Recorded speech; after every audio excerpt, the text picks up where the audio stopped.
एक दिन एक विचारी माई वड्डे सेठ दी कोठी आई। आखन लगी, कुड़ी जवान है, मैं आ बेवा बुढ़ड़ी जान। भांडे मांजा करा मजूरी, रोटी दाल नहीं हुंदी पूरी। कुड़ी नूं बूहियों किवें उठावां, पैसा धेला कित्थों लावां। डूंघियां सोचां डुब्बी होईयां, गम दे खुब्बे खुब्बी होईयां। मदद करके भार वंडाओ, अजर सवाब खुदा तो पाओ। अल्लाह तुहानू होर वधावे, कीता दान न वरता जावे।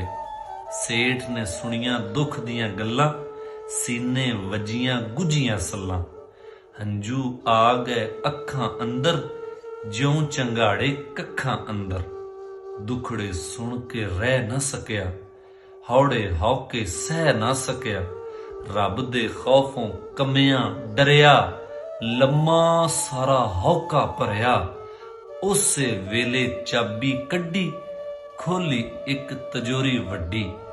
नोटां दे सन थईयां थब्बे, भरे भराए खाने सब्बे।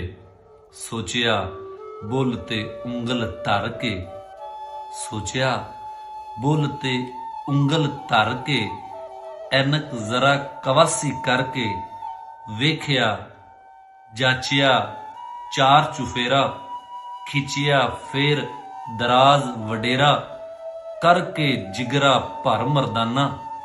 कढ़ के दिता वड्डा अन्न, कढ़ के दिता वड्डा अन्न।